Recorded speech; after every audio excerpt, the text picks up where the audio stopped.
দর্শক, ফিলিস্তিনি মুসলমানদের উপর বরাবরই নির্যাতন হয়ে যাচ্ছে। প্রায় ১০০ বছর যাবৎ এই নির্যাতন অব্যাহত রয়েছে। রিসেন্ট টাইমে আমরা যা দেখতে পাচ্ছি যে ফিলিস্তিনি মুসলমানদের উপর যে বর্বর নির্যাতন চালিয়ে যাচ্ছে ইসরায়েলি ইহুদি নাসারা, তারা ইতিমধ্যে গাজা শহর একবারে ধ্বংস করে দিয়েছে এবং গাজা শহরের যে সমস্ত মুসলমান ভাই বোনেরা আছেন তাদেরকে একবারে নিঃস্ব করে দিচ্ছে, নিশ্চিহ্ন করে দিচ্ছে সেই ভূমি।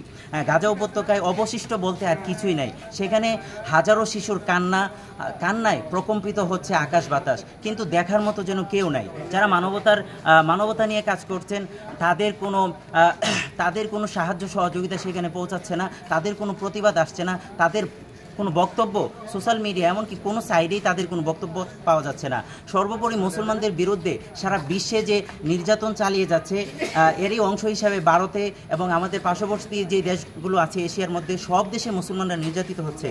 ইতিমধ্যে আপনারা একটি ক্লিপ দেখতে পেয়েছেন যা ভাইরাল হয়েছে, যা খুবই হৃদয় বিদারক। এই ঘটনাগুলো প্রায় ১০০ বছর যাবৎ চলছে, কিন্তু সোশ্যাল মিডিয়াতে আসছে না বিভিন্ন প্রতিবন্ধকতার কারণে।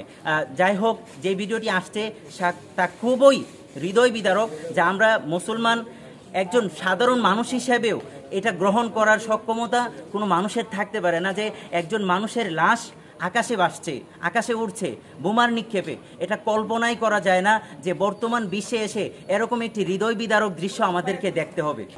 আসলে দূর থেকে আমাদের যতটুকু করণীয় আমরা করে যাচ্ছি, বিশেষ করে তাদের জন্য আমরা দোয়া করছি আল্লাহ যেন এই মুসলিমদেরকে হেফাজত করেন এবং ইহুদি নাসারাদের বিরুদ্ধে কঠোরভাবে আল্লাহ যেন শাস্তি প্রয়োগ করেন।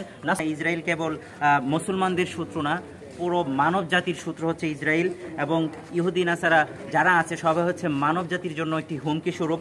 তাদেরকে প্রতিহত করতে আমাদের যা যা করণীয় তাই করব। বর্তমানে আরব বিশ্বের যে বিশিষ্ট ইসলামিক স্কলারগণ রয়েছে তারা ইতিমধ্যে ফতোয়া জারি করেছে যে তাদের বিরুদ্ধে যাদের যুদ্ধ করার সক্ষমতা রয়েছে তারা যেন জিহাদে অংশগ্রহণ করতে পারে। সেই সব বিষয়ে কিন্তু আলোচনা চলছে। আপনারা জানেন যে যখনই মুসলমানরা নির্যাতিত হয়, মুসলিম হয়, তখনই যে মুসলমানদের যে বিজয় তা সন্নিকটে চলে আসে। আমরাও চাচ্ছি আল্লাহ যেন আমাদেরকে ওই শক্তি সামর্থ্য দেয়, আমরা যেন জিহাদে অংশগ্রহণ করতে পারি এবং সেই শাহাদাতের তামান্না যেন পূর্ণ হয়। আমরা বিশাল দূরত্বে থাকলে কি হবে, আমাদের মন, আমাদের আত্মা কিন্তু ফিলিস্তিনেই পড়ে রয়েছে। তো আমাদের যে শাহাদাতের যে তামান্না, সেই তামান্না যেন আল্লাহ কবুল করেন এবং আমরা আমাদের ভাইদেরকে আমরা মুসলমানরাই উদ্ধার করব। এটা যে কোনো উপায়ে হোক, আমরা আমাদের সর্বোচ্চটুকু দিয়ে চেষ্টা করব যেন মুসলিম বিশ্বে আর কোনো মুসলমান যেন এভাবে নির্যাতিত না হয়।